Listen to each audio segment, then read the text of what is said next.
Assalamualaikum warahmatullahi wabarakatuh. Baiklah, kami dari kelompok 5 akan mencoba menjelaskan materi politik hukum, yaitu tentang perspektif politik hukum di Indonesia, yang beranggota Hidayati Suci, Mutiara Nabilah, dan Rahma Alfandi. Baiklah, saya akan mencoba menjelaskan materi yang pertama, yaitu masa sebelum kemerdekaan. Yang pertama yaitu masa Frederick Ostindixer Company, yaitu pada tahun 1602 sampai 1799. Pada masa ini bermula dari hak istimewa yang diberikan oleh pemerintahan Belanda kepada VOC yang berupa hak oktroy, yaitu meliputi monopoli pelayaran dan perdagangan, mengumumkan perang, mengadakan perdamaian, dan mencetak uang. Akhirnya Gubernur Jenderal Peter Bott diberi wewenang untuk membuat peraturan guna menyelesaikan masalah dalam lingkungan pegawai VOC hingga memutuskan perkara perdata dan pidana. Kumpulan peraturan pertama kali dilakukan pada tahun 1642. Kumpulan ini diberi nama Statuta Batavia. Pada tahun 1766 dihasilkan kumpulan kedua yang diberi nama Statuta Bara. Kekuasaan VOC berakhir pada 31 Desember tahun 1799. Yang selanjutnya itu, atau yang kedua, masa Res Lucten Regenerik, yaitu pada tahun 1844 sampai 1855. Pada masa ini, raja mempunyai kekuasaan mutlak dan tertinggi atas daerah-daerah jajahan, termasuk kekuasaan mutlak terhadap harta milik negara bagian yang lain.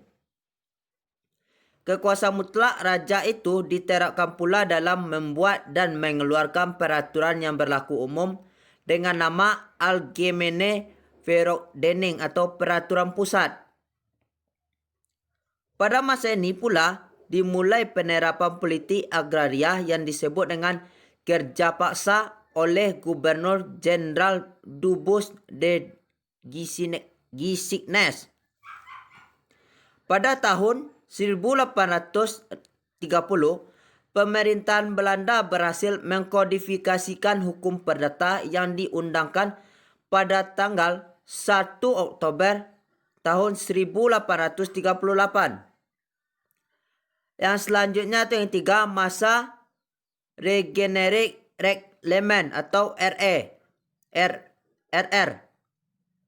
Pada tahun 1855 sampai 1926 yang berhasil diundangkan, yang berupa yang pertama, Kitab Hukum Pidana untuk golongan Eropa melalui S 1866.255.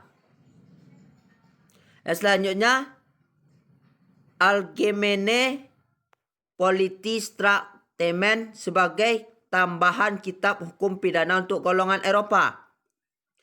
Kitab Hukum Pidana orang bukan Eropa melalui S 1872.285. Yang selanjutnya, Politisches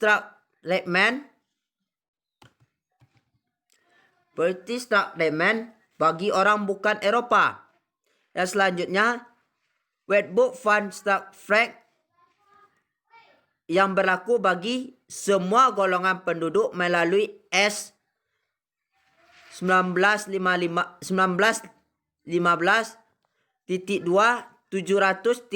mulai berlaku 1 Januari tahun 1918.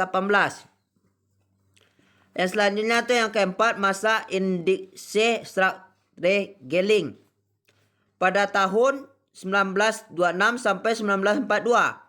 Pada masa ini berdasarkan pasal 163 ES, penduduk dibagi menjadi 3 golongan, yaitu menjadi yang pertama golongan Eropa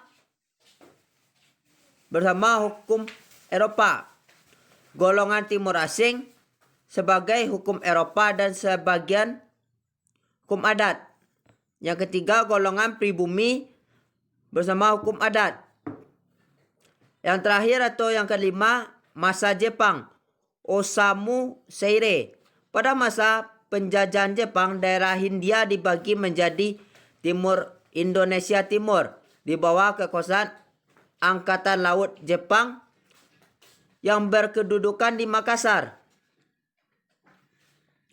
dan Indonesia Barat di bawah kekuasaan Angkatan Darat Jepang yang berkedudukan di Jakarta. Peraturan-peraturan yang digunakan untuk mengatur pemerintahan dibuat dengan dasar Gun Seirei melalui Osamu Seirei. Pasal 3 Osamu Seirei nomor 1 tahun 1942 menentukan bahwa semua badan pemerintahannya dan kekuasaannya, hukum dan undang-undang dari pemerintahan yang lalu tetap diakui sah untuk sementara waktu, asal tidak bertentangan dengan peraturan pemerintahan militer. Yang selanjutnya, masa setelah proklamasi kemerdekaan yang akan dilanjutkan oleh rekan saya. Sekian, terima kasih.